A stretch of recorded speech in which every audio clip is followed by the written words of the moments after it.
Next on The Right Show on Record. Sa simula pa lang, I need to establish kung anong klaseng reporter o journalist o pagkataong gusto mo. Kung fair ka naman na reporter, you try to get both sides.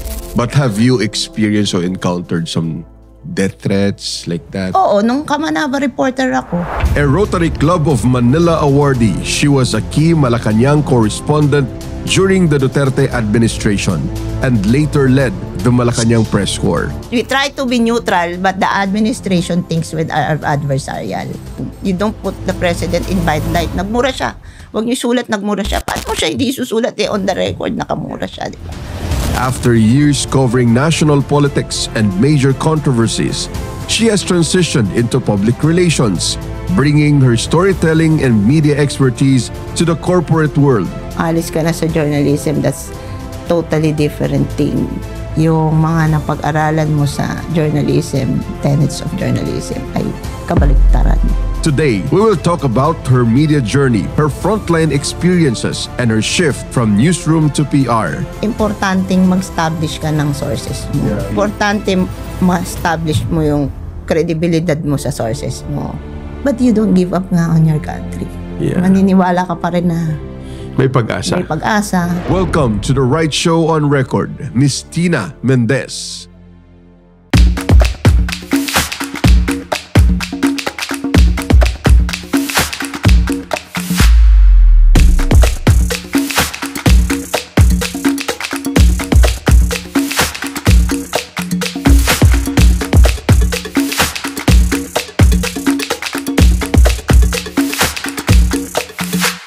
Thank you, Miss Tina. Thank you, JB. Inviting me. Napaka-formal na. Once in a lifetime. Parang nanibago ko. It's such a pleasure to have you here, no? Una. Very rare to. Very rare. I don't usually do this. I don't do this. Yes, because si Miss Tina po ay Shy. very shy. Nababasa nyo lang yan sa dyaryo dati. Bata pa lang ako, Miss Tina, alam mo ba yun? Nababasa.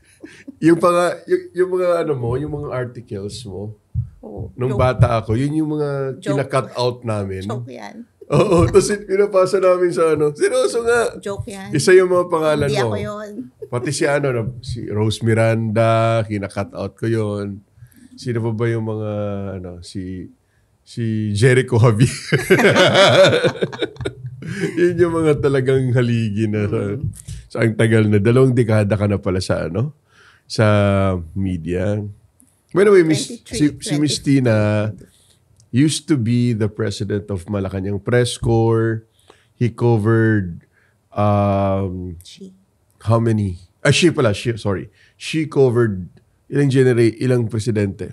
Isa lang. Isa lang. No, but sa Senate, nakailang years ka doon? Yun ang medyo matagal, 16 years yan. 16 years ka sa Senado? Parang latest check ko kasi. I started with Senate President Frank Drilon. What year yun? 2013? Late 20. 2006 yata, 2000. Wow. Basta yung height of the Hello Garcia controversy. Oh. Tapos yung joke, yung fertilizer scam. So mga sila Senator Drilon yun. Senate President Franklin Drilon. Senate President Manny Villar. Then JPE. Then right after that, nakalimutan. Tapos nalipat ka 2016 na, di ba? Sa kaila Ay, tagal mo pala. Duterte. Pero prior to that, nag-police beat ako. Yeah, you're a crime reporter for how many years then? Siguro mga 5 years. 5 years. Tapos naging Kamanava reporter ka pa? Doon ako nag-start. Doon ka nag-start? Okay.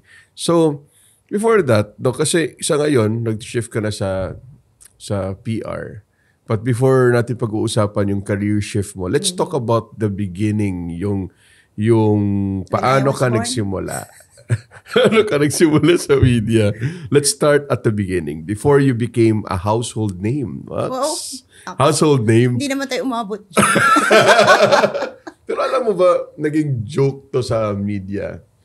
Alam mo ba yung mga pangalan nyo? Tina Mendez ay parang mga sexy star na mga pangalan. Di ba? Sa mga taga-Philippine Star. Philippine Star. Kasama ka nga.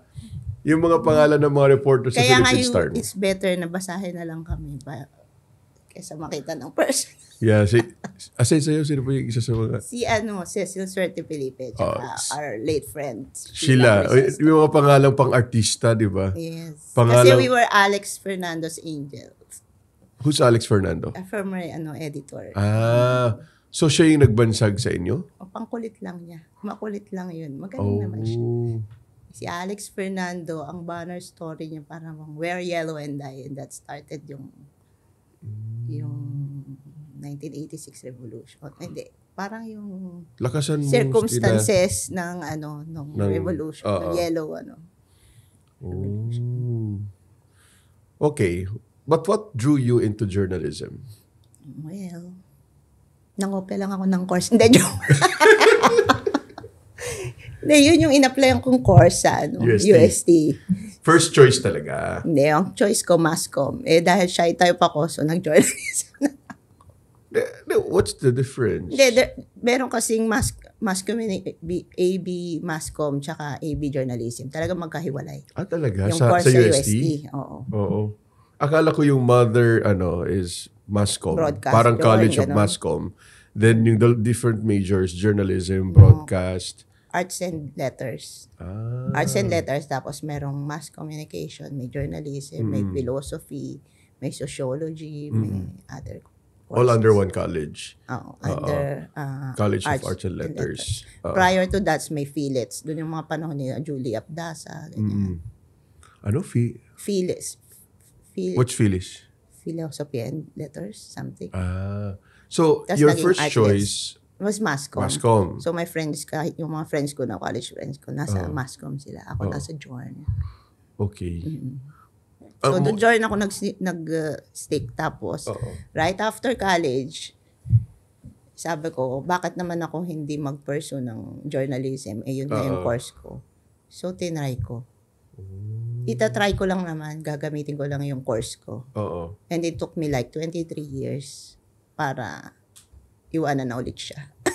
Pero ano yung nag-push sa'yo para ituloy? Kasi yung iba, after mag-graduate ng journalism, hindi naman nila itinutuloy yung pagpasok sa media because alam naman natin, di ba? Kung gaano rin ka... Hindi, kung ikumpara sa ibang trabaho na corporate, di mahamak na mas malaki talaga sa corporate. Di ba? Kumpara sa media. Talagang passion ang magpapa-apoy sa'yo sa pagtatrabaho dito sa media, di ba? So, ano talaga yung nag-push sa'yo para ipagpatuloy pa rin yung pag-media? Well, siguro, may opportunity. Prior kasi nag-start ako sa Manila Standard. Actually, nag-training ako sa nag-training ako sa Manila Standard. Nung, di ba, pag-trainee college. Pero sabi ko, ang hirap naman ito. Kasi magko-commute ka, you go to one office to another. Naligaw pa ako sa dito sa may Pasig. Sabi, pumunta ka sa may press office, malapit lang yan sa Rizal something. Yung pala napunta, Rizal RTC ang pupuntahan ko, Rizal Technological College napuntahan ko, malayo. So, tapos magko-commute ka. So sabi ko, parang ayoko na mag-join, ayoko na mag-reporter. Pero, nag-apply ako, yung pala, third party, Manila Standard, reporter din ako nakuha doon. So, after mga around 6 months, may opening sa Star, nag-try ako mag-apply upon the invitation of Paolo Romero. Kasi magkasama kami sa Makati Beat. So, may opening daw sa Star. So, kasabayan mo si Kuya Pao? Nauna siya sa akin, mas matanda yun eh. Binuko mo talaga. Uy, paki-edit. Seryoso? So, siya yung nagdala sa'yo sa Philippine Star? Oo, kasama siya sa mga nag-invite. O doon, nag-training doon. What year? 1997. 1996 ako graduate eh. Talaga? 96. So, Ramos time ka na pala. So, Ramos time na pala yun. Okay. Diba? 97 ako nasa Philippine Star. So, nag-start ako noon. Tapos, punta akong Kamanava. Yun ang first assignment ko. February years? How many years ka doon? Sa Kamanava? Siguro a few years. Less than 5. 5 years? Mga 4. Ganyan. Tapos, transferred ako sa Quezon City. Oh. Quezon City, 5 siguro. More or less. Tapos, Krame. Yun, ang dream beat ko noon Malacanang eh. It turned out Malacanang nung na-reach ko. Yun rin pala yung last beat ko sa George. 6 years ka sa Malacanang. Yeah, 6 years Hindi, ba? more 5 years. Di ko tinapos yung Ayaw nga term. kasi you retired, di ba? Yeah. Okay. So, going back to the beginning muna ulit. So, 5-5, mas matagal ka pala nag-police beat, no?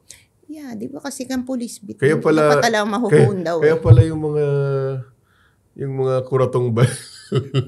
Oy, excuse me.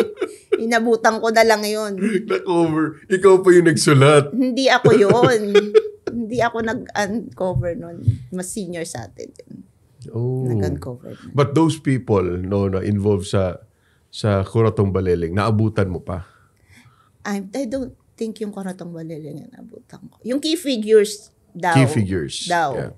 Eventually, tumaas din ang posisyon nila, naging chief PNP, ganyan. Tapos naging source mo, ganun, mga natatanong na interview. Hindi sila yung Kuratong Baleling. Iba sila. Iba pa? Iba. Okay. So, ano yung mo? I-describe mo yung sa beats mo, sa police beat, saka sa political. The difference and... Siyempre, sa police beat, mas, hindi, siguro sabi mong mas adventurous. Kung if you find it adventurous, kung mga crime, you look into the investigation, yung mga suspects, different personalities.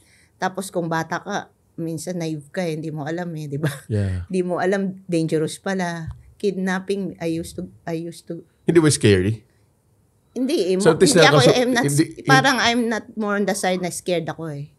I'm more on challenge ako na sasama ka sa investigation, sasama ka sa Tapos, pero syempre kasi may mga kaso ka na ma-uncover eh. Yeah, pero kung takot ka, ba't ka pa pupunta sa trabaho yun nga, diba? I mean, that's so, ako, at least for me, hindi naman ako natakot. Hindi ka umabot sa point na natatakot ka. Oo. But have you experienced or encountered some death threats like that? Oo, nung Kamanaba reporter ako, di I befriended the one who's trying to... What? Hindi. Can you, share? Ano yung context ng death threat na yun? Maybe it's one of those stories against a son of a politician. Diba? Na who's into drugs. I think, kaso lang baka marinig niya yung interview niyo to, maalala niya pa ako, sabihin niya wala siyang death threat sa akin. Kasi eventually, naging source ko naman siya. Okay. Oo. Huwag na lang natin Tapos pangalanan. at one point, baka nga it's the journalist in me, kahit nung bata-bata pa ako, medyo curious ako, si Senator Maceda bumisita sa Northern Police District.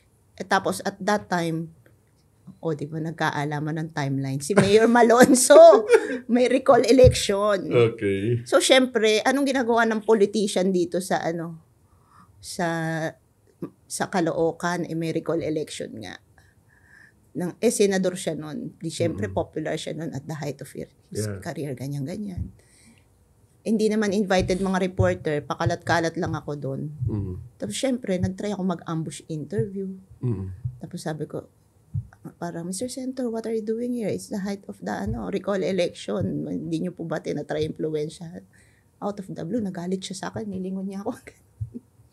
Tapos sabi niya, daw, I'm being malicious. Bakit daw ako nagtatanong na gano'n? Ganun lang, sinigawan nila ako ni Senator. Pero okay lang. Kasi But no death threat. Hindi, iba pa yung death threat. So yun yung mga instances na na-recall ko nung Kamanaba ako. I think there was a threat sometime nga when nagsusulat ako on mga criminal activities. I think one of these nga, yung mga may drug suspect na affiliated sa sa political family sa Caloocan dati. Politiko? Anak ng politiko. Hindi mayor, hindi... Anak ng dating mayor, kongresista. Time. Alam na natin kung sino to. Oo, pero this person, I think nandito pa naman siya sa mundo. Naging kaibigan ko naman siya. Kasi through friends o through police contacts din, sinabihan ko rin na, kasi hindi naman siya one-time recidivist siya eh. So, sinabihan ko rin na gusto ko makuha side niya. At one point, ako lang ang inalaw niya mag-interview sa kanya. Before that, paano kanya tineten? Hindi niya ako directly trineten. Pero parang naramdaman ko lang. Tapos parang may offer sa akin yung PNP na, would you like us to provide you security? What year nga ulit to? 97,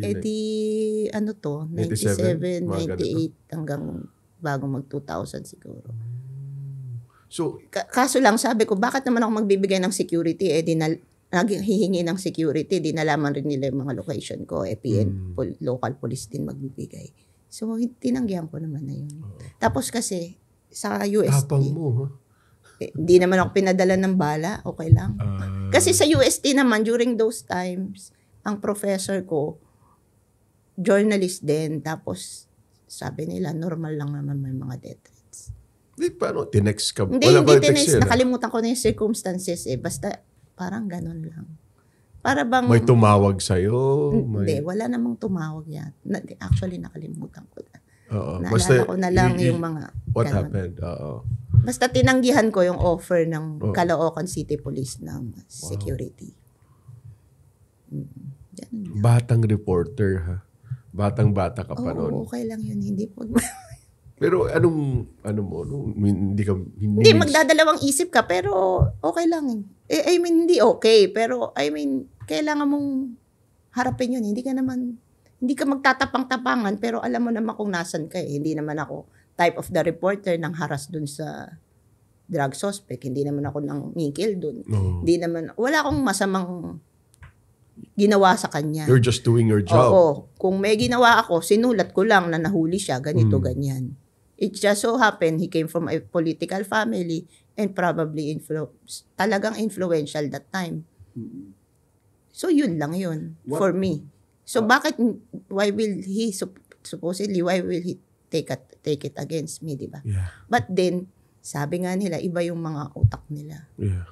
But then, I was able to deal with that person naman. Eventually, we were able to establish communication. Maganda rin pala ang... Oo, na-scoop ko naman siya. Siya lang nagpabigay sa akin. Nabaril siya sa back. In another police operation. So, nahuli pa rin siya? Oo, nahuli siya. Nabaril naman siya ulit. Tapos sabi ko, magpadala kayo ng message. Gusto ko siya ma-interview. Exclusive mo? Nagpa-interview naman.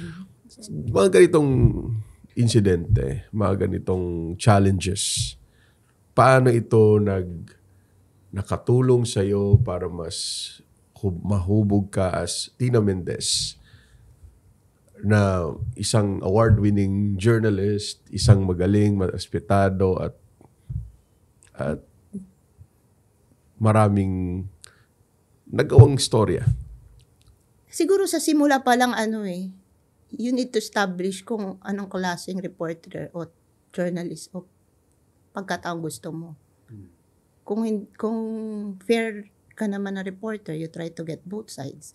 Hindi naman sila agrabyado sa sinusulat mo. You don't take advantage naman yung sitwasyon nila. Siguro, as the years went by, hanggang nagsimula ako, na-establish ko naman yun. So, I like to believe, so mga next stories na kinover ko, kasi lang naman, mapagtatanong lang naman, uy, ano ba yung Tina Mendez, ano bang klaseng reporter yun? Hindi, pre. O di pag masama kang reporter, bad reputation mo, hakalat naman yun. Kung maayos naman yung reputation mo, may respeto naman sa iyo yung ibang tao. At they will know the boundaries kung kailan pwede ka ba nilang i-harass? Pwede ka ba, respetuhin ka ba nila? Pag sinabi ba ni Tina Mendez na kukunin niya yung side niyo, patas ba? Hindi naman, yun, mga ganun. I like to believe yun. Kasi there are sources na eventually, naging kaibigan ko rin naman. I mean, siguro hindi tatagal yung respect. Hindi tatagal yung professional relationship tsaka with the respect kung hindi naman kami maayos na. Correct. At saka itong mga ganitong klaseng mga threat, mga ganitong challenges, mas pagtitibayin ka pa no? As a reporter, mas magiging not mapusok, discerning also. Hindi, iba pala yung discern. Yung mas magiging mapangahas ka pa na gawin lalo yung trabaho mo as long as it is nakapaloob sa mga, alam mo yun, code of ethics ng media, no? So, ang ganda, no, ng tinagdaanan mo ay nagsimula ka talaga sa police beat. I'm not saying na ito yung mababa, no, with due Hindi, respect sa reporter to that, talaga, dapat magsisimula ka sa Correct. Nung unang, yung traditional reporting na kinagisnan namin, ewan ko sa'yo. Uy, dumaan din ako ng police beat, ha. Hindi, yun, kahit sa school, yun naman ang sabi. Yeah. Kasi otherwise, hindi ka magiging medyo maganda yung ma-experience mo rin yung mga ganun. Kasi yung cover police beat, kahit maliit lang yan, yung instances, yung investigation, yung side ng suspect, victim, what led to this crime, who committed this crime, ganyan. Parang, at saka parang, yung police beat kasi yung parang exciting, ganyan. May excitement. Yes. Ang daming mga operations. Oo, sasali ka sa operations. Ang daming you get to expose to many things na nangyayari pala sa sa bansa natin o sa society natin. Yeah. You get to, yung pala, meron palang, like, bago ako, di ba? Meron daw mga illegal gambling. May mga, uso pa yung mga sindikato na to. pero hindi ko naman yung sindikato. I mean, pero merong illegal gambling, merong mga exposure namin, mga clubs na may nag-show ng nudity.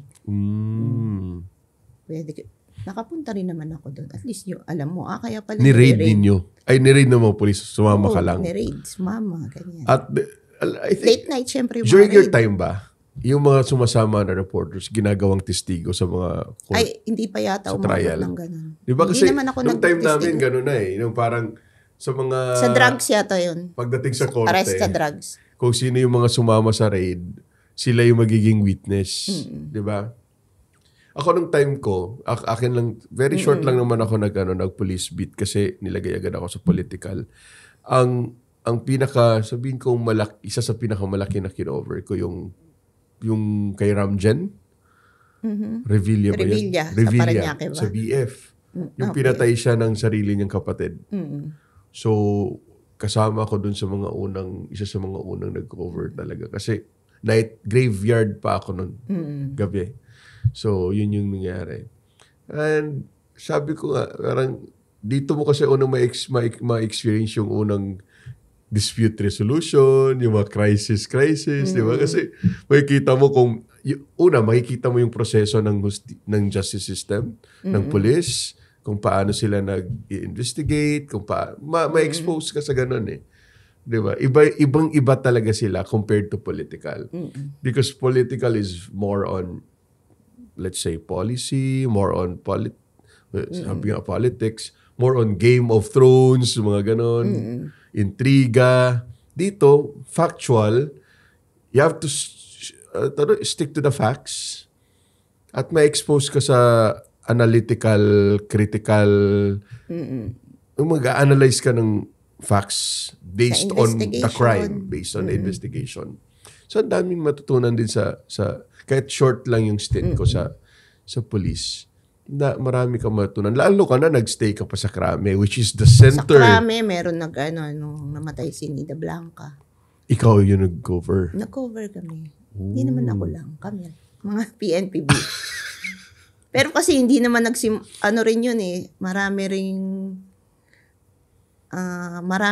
doon leads. Diba? Tapos may mga misleading na dinadrop na ng mga suspects. Ng mga suspects. Diba? May Philip Medel pa nga eh. May Philip Medel. Pero you know what? I was elementary that time. Really? Yeah, I was grade 6, I think. Grade 6, 2001, no? I think so. 2000. 2001 na. Tapos na yung ERAP na. Oo. Grade 6 ako that time. Sa elementary kasi grade 6 pa lang kami. Meron na kaming, doon, yung parang skit. Yung parang magre-report ka. So, nanonood ako ng TV Patrol. So, ano yan? Nire-report ko rin yung Nida Blanca. Hekasi. Alam mo yung Hekasi? Hekasi nga. Hekasi ka na ng time nyo? Hindi pa. Araling Panglipunan niya. Hindi, yung secondary, nung high school, Araling Panlipunan. Sa elementary. Wala, hindi Hekasi. kami Hekasi, Haraling Panglipunan. Social studies in short. In English. Pero, doon ako natuto. Di ba? Marami pang mga ibang kaso ng krami. May mga Nida Blanca, may mga December 30 Rizal bombings. Malala na kasi terrorism na yan. Terrorism, yung Dos Palmas kidnapping. Yeah. Oo. Maraming mga interesting cases na na-cover naman ako. Pero have you noticed, ang lala ng mga crimes and, paano ba, more violent dati ha? Kasi may mga bombing pa. Kasi naman during those times, di ba nagkaroon ng 9/11 bombing sa US? 9/11. Oo, 9/11. 9/11 bombing. Oo. So, kaya nagkaroon ng mas strict na, pati regional coordination, Philippines coordination. Tinilockdown yung kung saan nanggaling, yung mga terrorists. Jemaah Islamiyah. Yung mga Jemaah Islamiyah. And I think that time there was no, no peace process pa. No, kasi peace process naman. Peace process na... With MILF. Talagang yung MILF that time, sila yung oo, doon. Isa sa mga gumagawa ng ganyang attacks. Tinrackdown kasi, tinrace. Tapos, marami pang mga diba? bagay-bagay. So, ang dami mga factors. So, ganun katindi rin yung mga kino-cover doon. Yeah. Although, hindi ako nagmano-mano ng Mindanao. Hindi ako na-deploy kasi more on PNP lang. Hindi ako defense. So, more on ka lang, itong... Mga intel lang ako. Criminal investigation, ganyan. Kidnapping cases, marami rin noon panahon nun. Hindi ko alam kung sa personality ko lang kaya ako natatandaan ng victims. Kasi nga... kasi nga naman Tina Mendez ka. Hindi naman ako. I don't go inside the investigation room and announce, "Hi, I'm Tina Mendez. I'd like to interview you." Hindi naman ako ganun eh. So where do you get the I don't tell them that I'm a reporter, pero I'm mingle with the investigators. Siyempre, oo. Kahit sa bahay namin, hindi naman alam na reporter. In our community. Hindi. So, Gavi, no? Ang galing ng mo. Kaya, very low ngayon profile. Ngayon lang ako nagpapa-interview. Hindi ako maharap sa camera. Pero Miss Tina, no? So, yun yung proseso mo. How, una, kinakaibigan mo yung mga investigator? Siyempre, paano mo makakuha yung sila ang nag-iimbestiga sa suspects eh. Sila nag-iimbestiga sa victims. Kung hindi mo ma-interview agad pwede mo ma-interview yung victims, suspects, yung saan papunta investigation. Ganun eh. Kung may kidnapping, yung team sasama hindi ka lang naghihintay sa press con ng CIDG chief? Hindi. Kinakaibigan ko yung CIDG chief bago siya mag-press con na dapat alam ko na. Correct. Diba? Iba talaga yun. Iba yung diskarte. I'm sure hindi lang naman ako yun. Mga ibang reporters, lalo na mas seasoned journalists na nauna sa atin o kasabayan natin, meron din silang iba-ibang style. Correct. Pero ganun nga, baka mas malalim pa nila yung sourcing nila, pero importanteng mag-establish ka ng sources mo. Importante ma-establish mo yung credibilidad mo sa sources mo. Para hindi na lang ikaw maghahabol sa kanila. Minsan sasabihan kanila, "Halika Tina, may operation tayo, punta tayong Nueva Ecija." "Sir, bakit?" "Nasaan ka ba?" "Andito sa press office." "Sir, bakit?" "O, takbong Nueva Ecija." Hindi mo alam kung ba't pupunta. Kung hindi ako tiwala sa source ko, na part ng anti-kidnapping team. Sumasama ka sa ganun? Oo. Ba't naman ako sasama kung hindi ko tiwala sila? Ba't naman nila ako sasama kung hindi ako tiwala? The other way around. So, sumama ako. Ang layo-layo pala ng Nueva Ecija. Layo nun. Naghukay pa kami ng bangka. Hindi ko maalala kung yung judge ang What victim. Story? Kidnap victim, pinatay. Hinukay. So, I'm not sure if son ng anak ng judge o yung judge ang victim dito. Sinong judge to? So, Quezon City judge. Ang dami mo ng ano. So, high-profile case to, ha? Oo, high-profile case yan. Talaga? Maingay yan nung panahon yun. Mga ganon. Ano pa ba gusto mo? Yung mga kidnapping for ransom gang, like sila, naabutan mo yun? Hindi masyado. Sino yan? Sila Dominguez. Naalala mo yun? Oo, panahon niya ng ano. Pinoy time to eh. Mga panahon niya ni General Alan Purisima yata as Chief PNP. Kung doon yan inimbestigahan. Pero So your Palas ay Malacanang Senate reporter or Krami reporter during the time of ano? Baka nag-transition na ako niyan. Oo, nung Aquino. Nasa Palas na ako yan kasi nagsenador na si Senator Aquino eh. Tapos magpe-presidente siya eh. Okay. Diba? Inimbestigahan yata nila yan. Kasi I recall, I confronted si General Purisima nung he was invited in one of the Senate hearings. Yeah. Okay. So, nakikita na natin yung beginnings ni Miss Tina. Ang daming high-profile cases, and you eventually move into the high-stake world of political reporting. In 2016, di ba? You covered, or you were assigned to cover President Duterte, administration. So it's a dream assignment kasi any reporter, I think, sabi nila sa media, ito na daw yung highest beat, no? Oo. Sabi. Nung bata ako, sabi ko, I want to be a Malacanang reporter.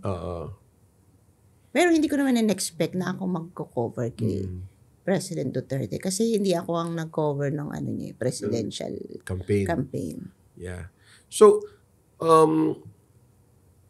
I know ang daming nagrereklamo because of the different working style ng dating presidente.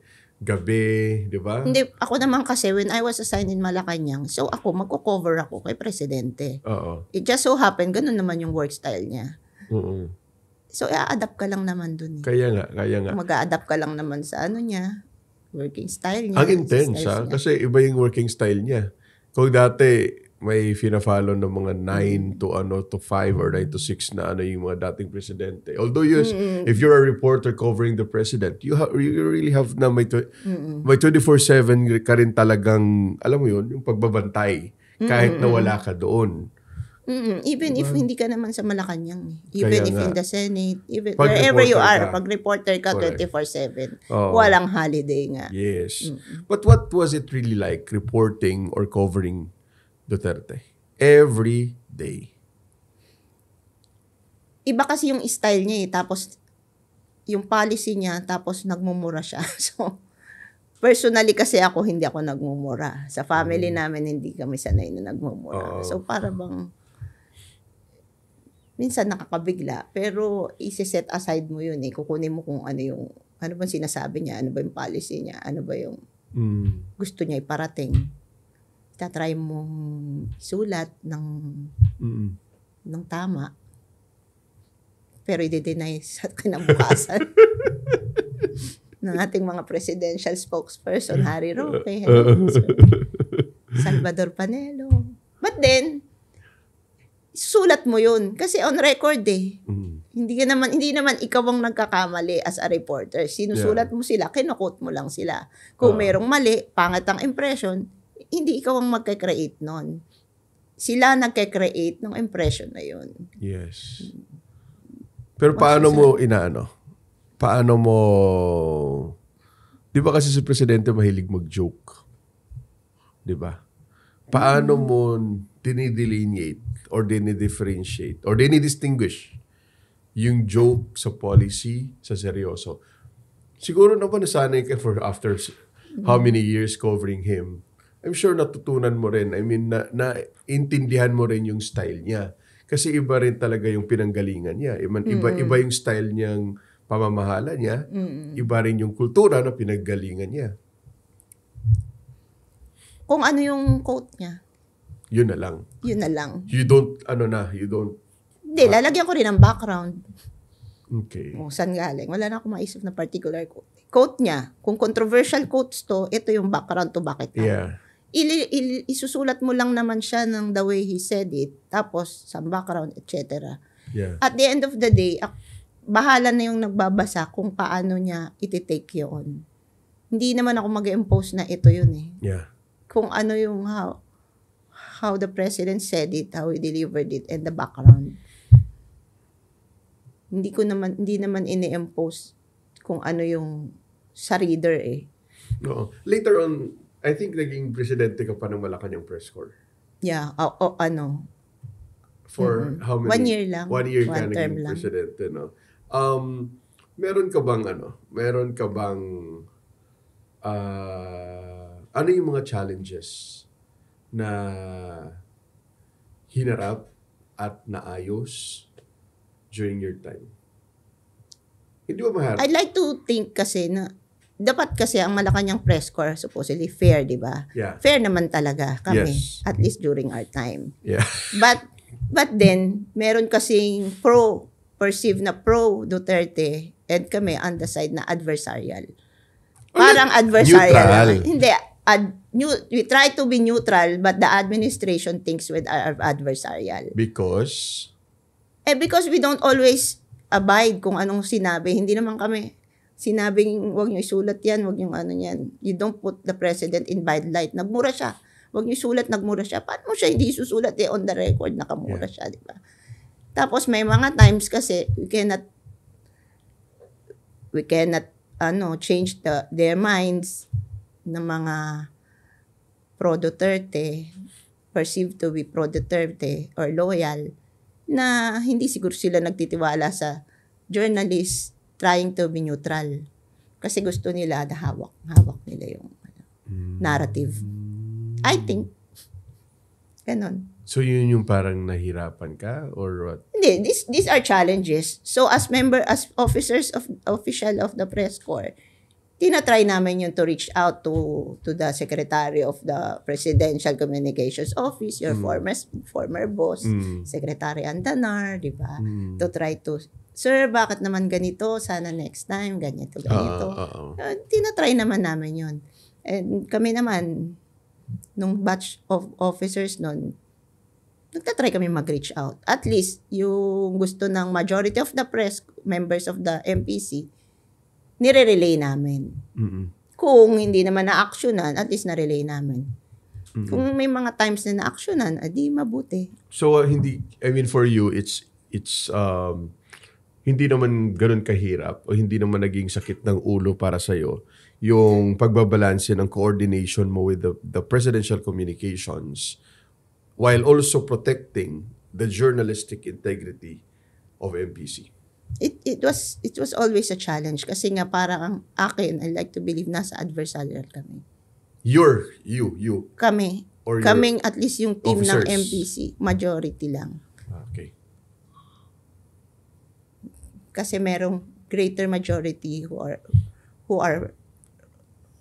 Obviously leaning. who were leaning. Oh. Because one time or another, they cover the president. Or maybe they're just friendly. They were just friendly, I don't know. Oo. Baka ganun, no? Kasi baka bago ako sa Malacanang. Di ba? Hindi ko rin So, na maalam. ikaw, as an MPC president, how do As you... an MPC president, dahil presidente ko, may accountability in everything. Ang feeling ko, ang dala ko, yung buong MPC. Yung, anong tawag dyan? Yung para sa MPC. Kung ako lang on my own, Yes. I would have done more, would have acted mas brave, mas matapang. Pero iwiwi mo may kasama kang ibang mga miyembro eh. Hindi lahat ng type na yung gusto mong yung parang imimit mo halfway. O sige, para sa kabubuti ng lahat. So Pero iandun pa rin yung integrity. Hindi mo ibebenta yung sarili. So consultative ka rin. Consultative you have ako. to consult Oo. everyone's Majority. opinion. Pero kasi yan But how do parang... you deal with those, sabi mo nga, mga leaning or friendly to admin? pabayaan mo na lang sila kung hindi naman may sarili naman silang mundo eh. At the end of the day, I was MPC president but I am reporter of the Philippine Star. So, mas mangingibabaw sa akin na reporter ako ng Philippine Star that time. Pero as president of the MPC, iwiway ko nga rin yung mga para sa membro. Okay.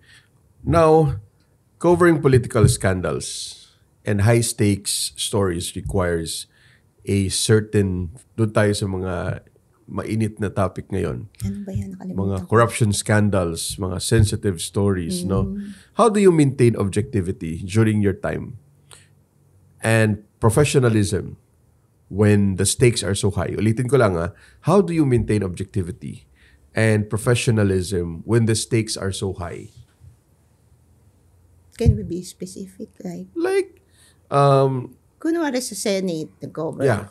Kasi ginover ng mga hearings. Nag-cover naman kami ng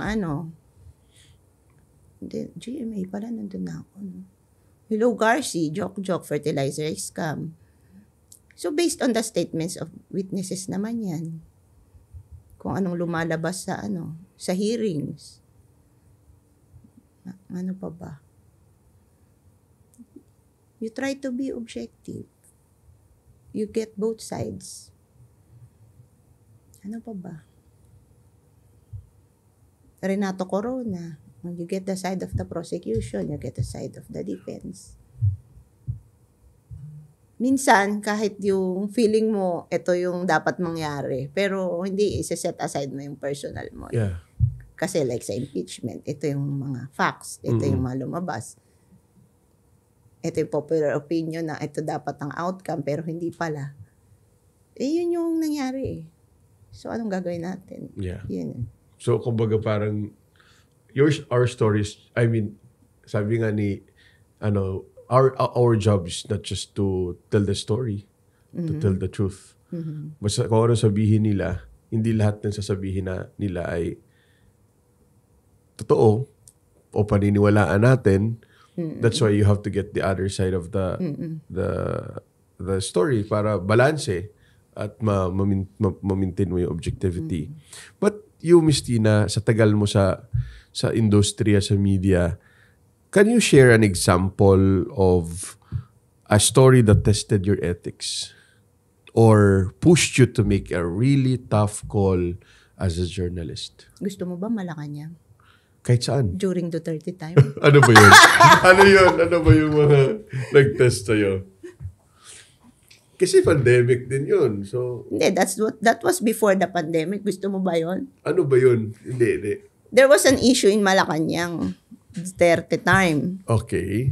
Printing press yata yun. Sa printing, I'm not sure kung ano na. Ako lang naman naghingi ng side sa isang official. Ng printing press? Ng NPO, National Printing Office. Okay.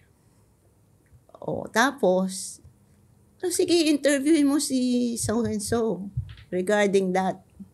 Di ako naman nag-set ng interview. Nag-set sila. Pag ganyan kasi, magsiset ako ng interview sa public place talaga. Kung hindi pupunta, sir, punta po kayo sa press office. Ma'am, puntang press office. Pag ayaw, hindi, sa iba na lang. Di sa Casa Roses, madali-dali, tatawid lang from gate 1, di ba? Kasi nag-set ako ng, nakita ko yung official.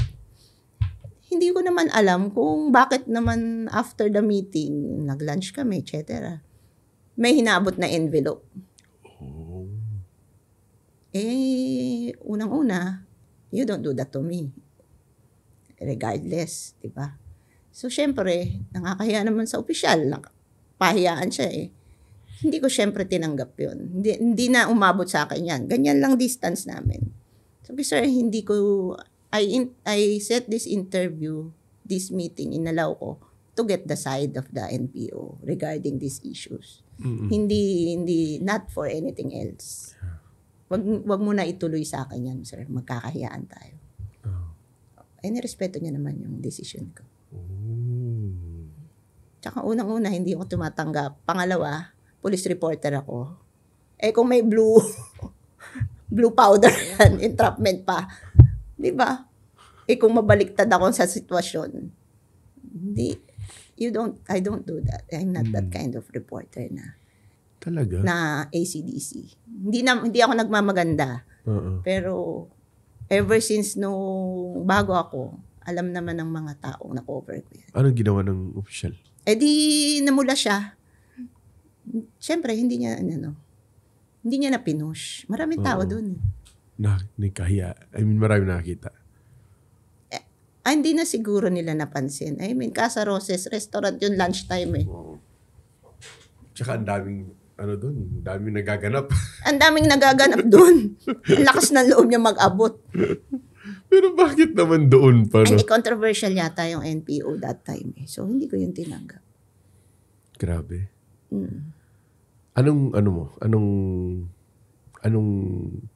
Anong naging pakiramdam mo nung ginawa mo yun? It boosted by your, Hindi, I know I did the right thing. So, yun lang. Hindi naman first time nagtanggi ako. It's not the first time I met with people na ganyan. Talagang dinadala ko sila sa public place. People na may mga kasama. May mga ibang tao. Sa Krami, ginawa ko rin na yan. Talaga? May general din nag-try sa'yo? Hindi. PR? Ano nga ba? Sa company ng gun manufacturing. Oh, gun company. Who happened to be a cousin of the first gentleman. Oh my. Na hindi ko naman alam cousin pa. Sa Negros? Hindi dito. Metro Manila. Dati yun nung nasa Krami. Talaga? Ano naman ginawa niya sa'yo?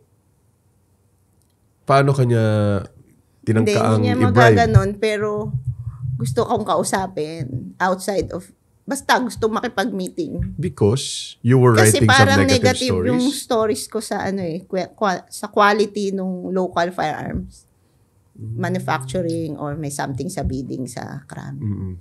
So, hindi ako pumayag magpa-interview sa labas.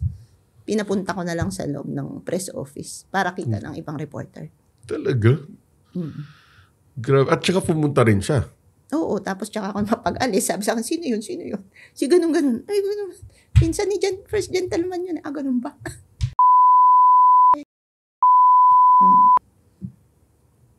Anong ginawa?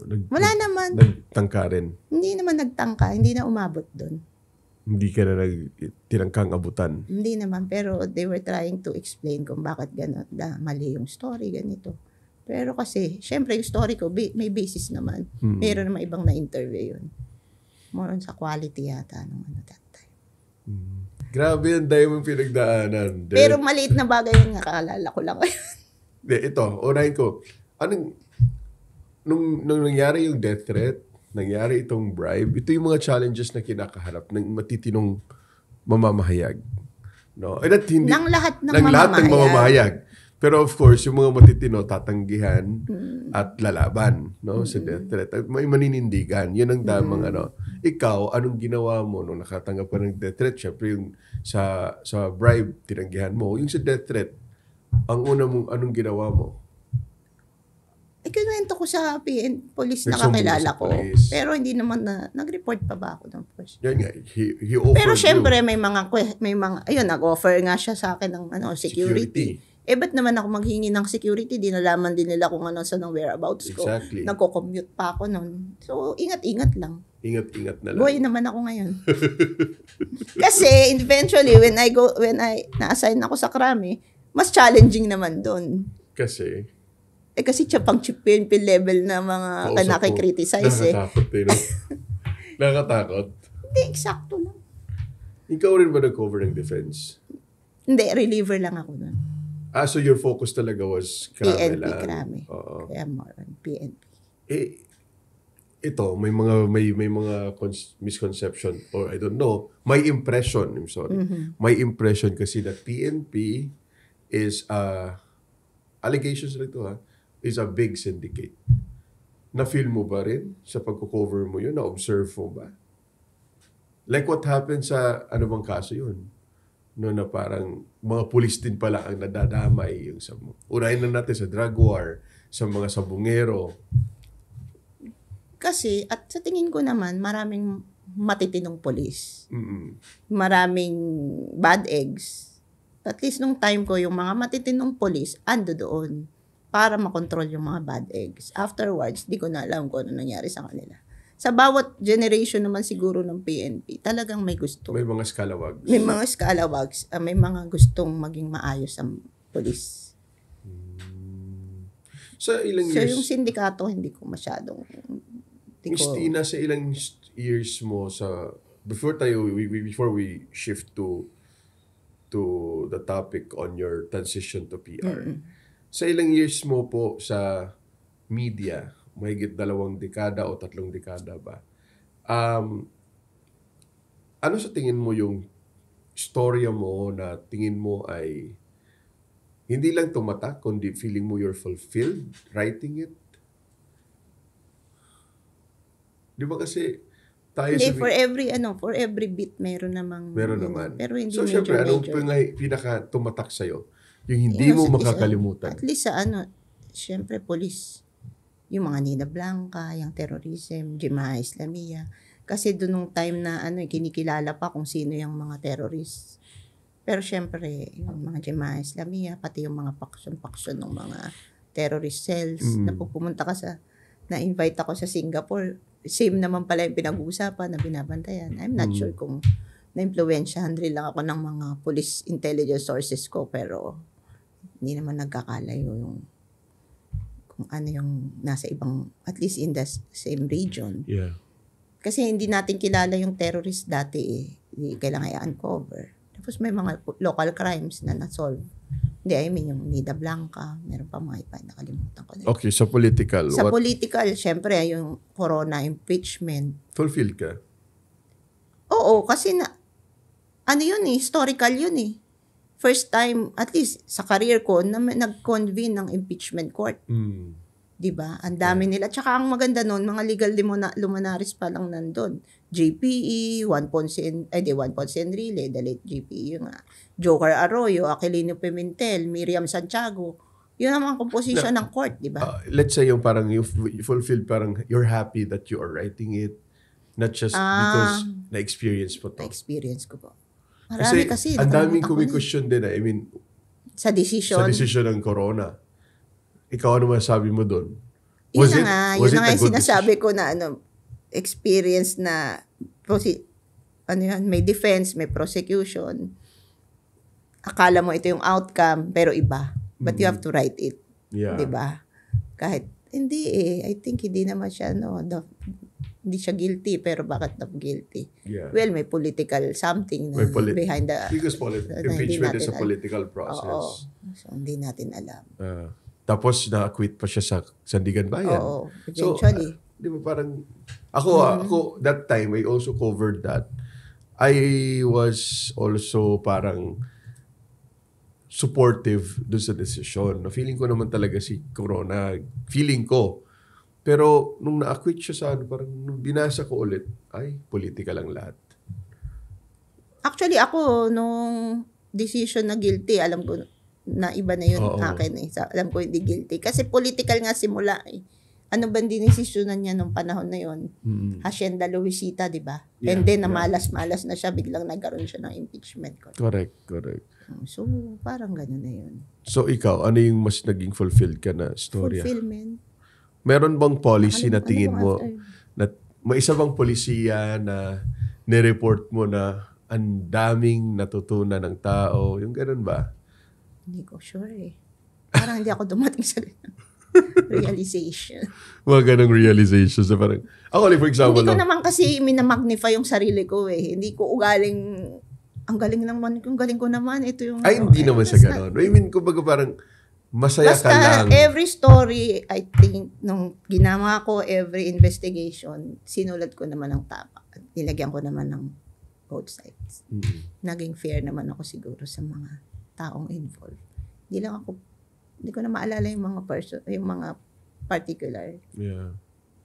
Nag-investigative ka rin? Hindi masyado. Sumama lang sa investigation. Sumama lang ako sa investigation. Ano ba yung mga investigative ko? Hindi, yung hindi naman na investigative yun eh. Yung,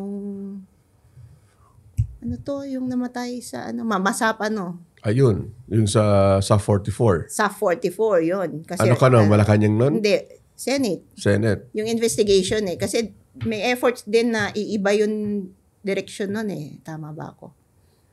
Ilayo yun sa... Kay Pinoy eh. Pero lumabas naman yung katotohanan. But still... Ito naman ay, I'd like to say, naghalo na yun, yung political sourcing tsaka investigative police sourcing. Kasi those things na nasa hearing, pero gusto executive session, information I got from other sources na police.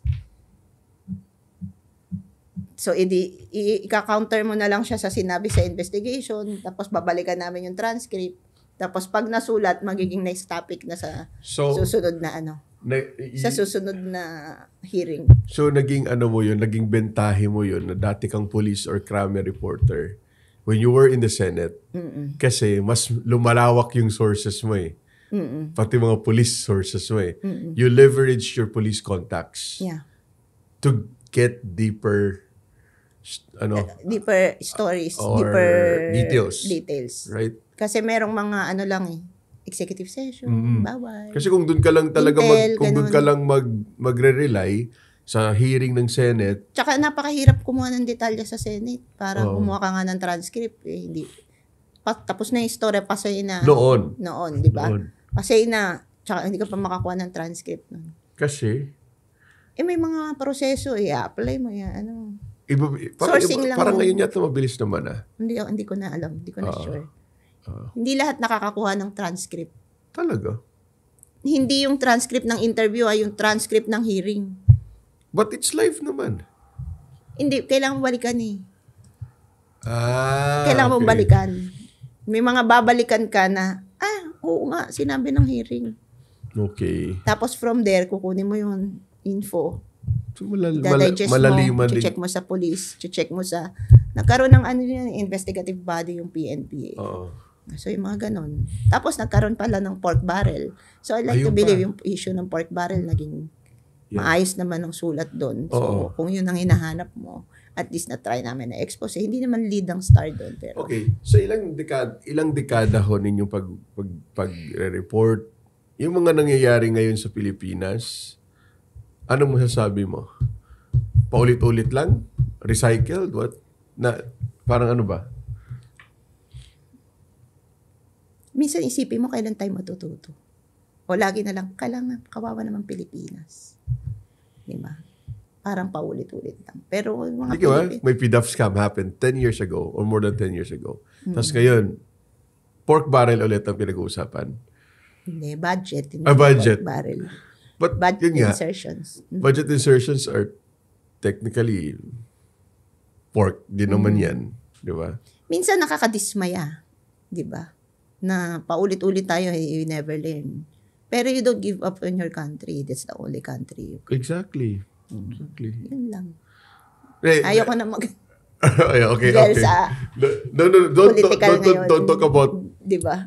Your political doon? Hindi kasi, political, anong gusto mo, present admin. No, don't talk about that. Maybe let's dwell lang doon sa within your constitutional right ng freedom. Basta ngayon, pag ako lang, nisip ko, hindi na ba tayo matututo? Hanggang saan ba tayo dadating? Correct. But you don't give up nga on your country. Yeah. Maniniwala ka pa rin na may pag-asa. May pag-asa. At one point, matatama.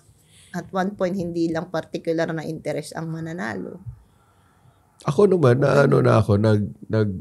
nalulungkot na ako na nauungusan na tayo ng mga kapitbansa natin. Nalulungkot ako na itong nangyayari sa bansa natin. Ito yung papamana ng generation na to sa susunod na generation. 'Di ba? Parang wala tayong sabi mo nga, wala tayong pinagkatutunan.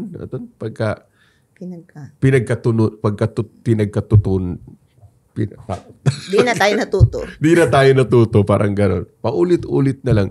Yun ang problema sa ating mga Pilipino. Parang ang attention span natin is very short.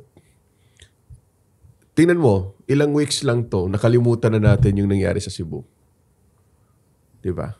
Anyway, punta tayo sa pag-shift mo sa career. Bakit ka nag-shift? Akala ko tapos na. Hindi ba tayo tapos?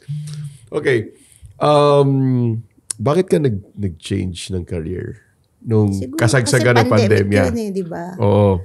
Siguro napagod ako, ganyan. Next challenge naman, ganon. Baka kasi Kanino ka napagod? Sa'yo. Sa mga taga-PCO. Uy, grabe. So, kanino ka napagod? I mean, sa Hindi, work? baka overall, napagod sa work, napagod sa personal, gusto ng mas maayos na buhay, ganyan. Oo. Mas ibang perspective, mga ganun Yes. siguro.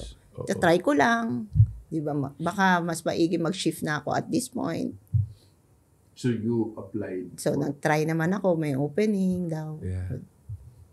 May opportunity. Now, how do you compare? Siyempre, totally different thing yung Okay. Compare mo yung you're reporter ka and you're in a PR. Magkaiba kayo ng style, magkaiba ng ano. Yun. Compare mo yung, ano ba mo pwede natin ma-compare dyan?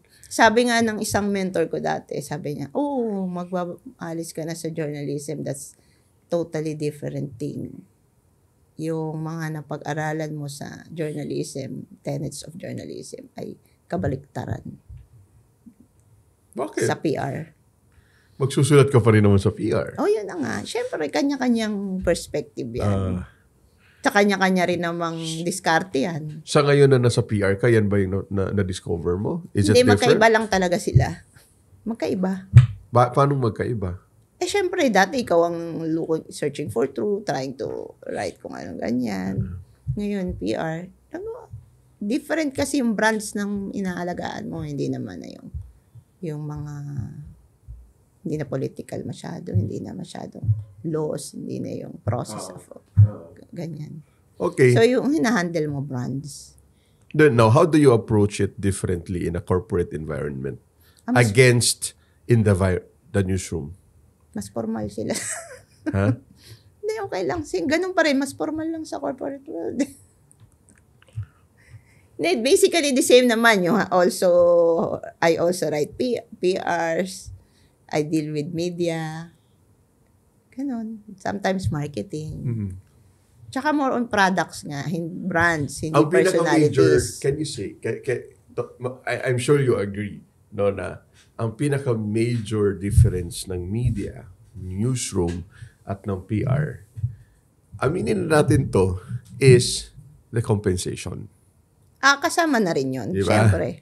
Iba talaga. Ng corporate and Yes, media. iba talaga yan. Huwag na tayo magpatumpik-tumpik. Isang factor nga rin yun, tama. Diba? Tama naman. Aside sa storytelling, you have different approach, you have different style. Kasi yung storytelling natin sa media, talagang you have to stick to the facts. You have to be objective. You have to be neutral as much as possible. Unless papasukan mo ng opinion mo or whatever, or bias mo. Which is dapat hindi. Kasi nga, ang media ay dapat neutral at for truth. Diba? And for PR, aminin na natin dito sa hindi, we are promoting, protecting a brand or the product, 'di ba? The service. 'Di ba? May ganun tayo, may inaano tayong 'di ba? Anyway, Yung promote natin ang brands. correct, i-promote natin yung brand, which is totoo naman huwag na tayo patumpik-tumpik. Ganun na nga. 'Di ba? And of course, At saka yung pressure nga sa Jorn kasi daily pag reporter ka, di ba? The stress. Stress araw-araw, ganyan. Correct. At least You have a naman, deadline, 3 p.m. deadline. ito sa ngayon, TV. parang feeling ko naman nag-slow down. Di ba? Una, everyday, gusto mo may adrenaline rush na. Ikaw, paano ka nag-adjust doon? Pandemic nun eh. Oo. Kaya medyo No. slow down ng When you transitioned to PR, hindi, eventually, iwiwi mo, ay, bakit ba nga ganito ko ngayon? Pero, kasi hindi nga daily yung yung pressure mo, iba-iba na yung mga deadlines nyo. So, yun na lang. Adjust lang. Mas maluwag ng konti. Mas maluwag, mas relax na. Parang mas relax lang. Pero, iba naman yung challenges. Ano yung mga fulfillments? Next. At syempre, yung mga brands mo, pag nandyan, top na sa news and everything, maraming may gusto sa brands mo. Ganun lang. Next. So, parang nag-marketing ka rin? Parang kasama na rin yun. All in one. Okay. Having spent so many years reporting the news, you've seen the media landscape evolve dramatically. What are the biggest changes you've observed, especially in political reporting? Ngayon? Yeah. Hindi, from a distance lang naman ako ngayon makaka-observe. Mas, tingin mo ba? Mas intense yung lobbying sa kanila siguro. Mas intense? Ang problem... Or mas, sabihin natin, ikaw, mas Pressure? matapang ba ngayon ng mga political reporters? Or Makaawayan nila ako, mga kaibigan natin yan. Hindi, ako lang naman kasi from a distance lang yun na-observe. Hindi naman ako nandun. Siguro mas masaya yung mas mano-mano dati. Hindi ka lang nasa group chat nagko-cover. Kasi yun yung mga complaints ngayon ng mga desk editors. Meaning when you say group chat, iisa lang kayo ng storya. Kasi group chat. Isa lang istorya. You don't get to... I'd like to believe marami sa ating mga present journalists na may mga sources, nandun pa rin naman sila. Yeah. Pero yung mga bata, nakakapasok lang, hindi masyadong na-mentor ng maayos. Oo. Sana mabigyan sila ng opportunities at saka mas adventurous to go deeper. Okay. Yung sa source ng story. Correct. Hindi sa group chat nakuha.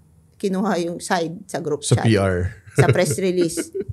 Kasi ang PR, like sa politician, may PR, may media officer, ang trabaho niyan, bigyan ka ng istorya eh. But you go beyond the PR. Sana ganun yung iba na para hindi sila nababalsagan na nagbe-base lang lagi sa PR.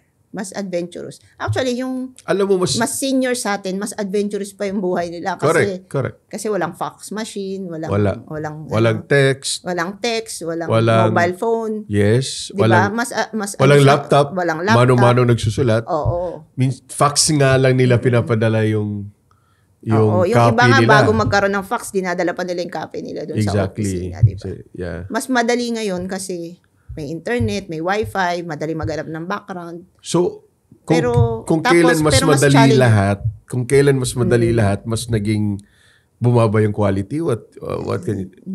Baka. Is that your point? Sure. Or masyadong naging... Baka naging complacent? Reliant sila sa technology. Correct. Hindi na masyadong... Kulang ba ng critical... Maari. Pwede. Kulang ng push. Kulang ng... No, with due respect to the others na talaga namang nandyan pa rin at magaling. To the young reporters. Yung young reporters, baka kailangan lang ng you go beyond press releases. Yeah, because sometimes na-experience ko yan. With due respect to the reporters na nagtatanong sa akin, okay lang naman, no? Pero there are questions kasi na hindi mo na kailangan itatanong pa. Pwede mo na siyang i-search or you read or kung kinomprehend mo yung PR, nandun na yung tatanong niya eh. So sabi ko, parang nandun naman to sa PR yung tinatanong nito. Parang ganun ba? Sometimes, hindi ko alam kung paano ba, ano bang nangyari sa natin. Pero, baka sabihin natin mas creative siguro sila. Siyempre, basta panahon na nila yun.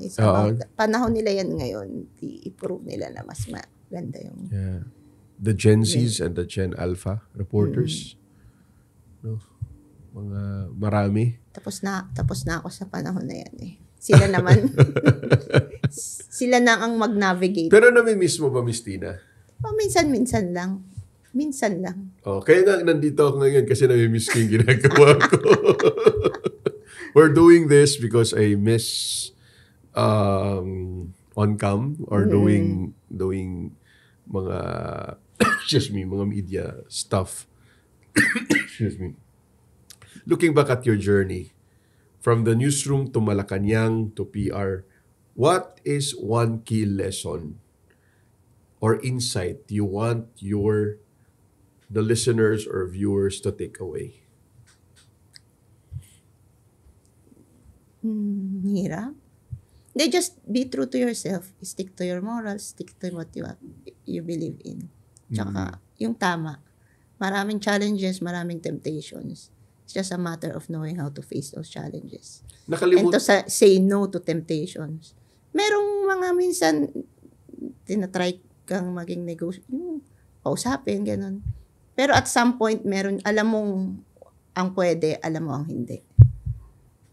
Kasi that will eventually make a difference. Yeah. That will make or break you. For young journalists mention mo na, young journalists or communicators trying to make an impact. What is one piece of advice you would give? Stay Young true. journalist to yung Sa mga journalist. usapan natin ng mga bata. Kunyari mo yung salamin. Joke lang. Wala akong maisip. Discarding nyo na yan. Kasi, Anong advice? Yun na nga kasi sa akin, kung ano yung tinuro sa'yo nung bata ka, anong kinalakihan mo, ako tinuruan naman ako ng, I think, kung anong tama ng pamilya ko, ng daddy ko, ng mami ko. Hindi ko naman iniiwan yun. Diba? May mga challenges. Ikaw magde-decide nun eh. Kasi may temptation eh. O binigyan ka ng pera, tanggapin mo. yeah. Ano yung circumstances dyan? Kapalit yung tama o mali? Hindi ko naman sinabing, di ba? Mahirap. Sa bawat sitwasyon, doon ka mag-ano eh. Tapos nandun kung ano yung pinaninindigan mo, kung ano yung pinaniniwalaan mo. Okay. Doon, ano ko pala, how do you keep your values and morals? Kung, di ba kasi may mga story na kailangan natin isulat. At kailangan nating, we have to get the source even if we don't like the source. Right? We have to talk to that person even if we don't like that interviewee. Paano mo sinisiguro na intact pa rin yung morals and values mo? Na hindi kanya... Regardless naman kasi, di ba, sabi nga nila, I may not agree with what you say or what you want to say, but I will defend your right to say it. Parang ganun. Kahit ayaw mo yung sinasabi mo niya, bilang journalist, kailangan mo yung side niya. You have to be fair. Sabihin natin ang side niya. Yes. Pag Sana ganun naisulat lagi. pag naisulat na, let the people, the readers decide. Ito yung sinabi niya. Sila na mag-create ng opinion nila o impression nila sa taong yun. Correct. Tama. No? Pero kasi dami challenging ngayon, mga fake na. We have a lot of challenges. Mga influencers. Information disorders. Mga ganon. Yeah. So, kailangan matutunan din ng mga bata yun. So, tingin mo anong kulang ngayon? Education. Media literacy? Media literacy, kasama yun. Para i-identify nila kung alin yung ano. Pero it will take experience also eh. Hindi yung manipulate ka agad eh. Pag at the first mo pa lang, kaya ka na i-manipulate, wala ka na. Kung saan ka lang dinadala, pumapayag ka. Pero are you open-minded ba? Saan? Hindi ako Hindi ako mag-offer ng Saan nga? Open-minded ka ba na parang, for example, you are anti to a person to, let's say, a leader today. You're against him because you don't like him, you don't like his pronouncements on TV, his interviews, kung ano sinabi mo. But because ikaw na-embed doon, nakilala mo yung tao, naging kaibigan mo, tapos naintindihan mo, nagkaroon ka ng understanding sa hindi lamang values, kundi yung goals niya, objectives niya. Na-realize mo pala, okay pala itong taong to. Do you, nag-change ba yung mind mo? Nag-change ba yung mo sa ganun? Nasisway ba opinion mo about that person? Let's just say may mga instances na naisulat ako na sa negative light pero nakuha ko yung side nila. Di naintindihan ko rin. So, inilabas ko rin. Na-adversarial ako sa kanila. Nung una, adversarial. Nung una, ngayon kaibigan ko na sila. Lahat ng mga naging hindi naman sa paniniwala, pareho pa rin naman ako. Ayun, hindi naman nagbabago yung pagkatao mo. But your pananaw sa isang tao, nagbabago. Kasi hindi naman yung pananaw ko sa taong yun ay dahil sa personal kong pananaw, di ba? Nung isinulat ko lang naman na ito yung na-involve siya sa ganito, sa ganyan. Nasulat ko lang naman ganun. O nakuha ko yung side niya, o di naintindihan ko. Tsaka siya, nagtatrabaho lang. Ganun. Yung drug suspect na intindihan ko, di ba? Kasi kagabi, Pero syempre, magkaiba yun. Pareho na kaming drugista. Iba na yun. Iba iba yung nasway ako sa kanya na ako naging addict. Magkaiba yun. Magkaiba naman yung sinulat ko siya. You keep your morals. You keep your values pa rin. Oo. Diba? Hindi naman yung naging addict na rin ako. Hindi naman ganun. Hindi naman sa ganun. Hindi ba, for example, let's say, Ay, respeto ko lang na magkaiba kami ng posisyon sa mga bagay-bagay. Correct. Same with that. Kasi na-share ko lang yan because I had a realization last night. I was watching yung movie na Green Bones sa Netflix. Hindi pa napanood. Hindi mo pa napanood yun? Kay Dennis Trillo. Ang ganda pala ng pelikula na yun. No, na parang yung jail guard, si Ruru Madrid, parang galit na galit siya sa mga murderer, galit na galit siya sa mga tapos isa sa mga kilala sa lugar nila na mamamatay tao daw si Dennis Trillo. Doon yung pala si Dennis Trillo may itinatagong katotohanan na hindi pala siya talaga killer. So talagang basta maganda yung kwento na yun. Parang it's a story about second chance, hope, mga ganon na nangyayari sa jail. Na akala natin lahat ng mga kriminal ay kriminal talaga. Pero yung iba doon talaga. Yung mga ganun. So parang... Depende sa circumstances naman ng mga buhay. Yes. And even if you killed somebody din, may pagkakataon din dapat sila na magbago. Diba? That's kasi hindi natin alam yung circumstance bakit nila napatay yung tao. Like yung isang kaso doon sa napanood ko, yung pala, yung napatay niya ay ni-rape siya. Yung ganon. Diba? Self-defense pala. Ang ganda na gano'n. Naano ko lang yung kwentuhan natin na parang ang ganda yung mga reflection. Tapos napunta tayo dito sa yung media. Yung mga ganitong realizations. Okay, Miss Tina, thank you so much. Sige ta. Ikaw, mga gusto mong okay na. Final Salamat. message? May final message ka? Wala naman akong final message. Bakit? Tama na, natatawa ako. Bakit? Anong final message? Wala. Good luck sa show mo. Sana mahanap mo ang tamang career sa buhay. Hindi ko alam. Okay na. Tama na to. Okay. Thank you so much, Thank you. Christina. Bye.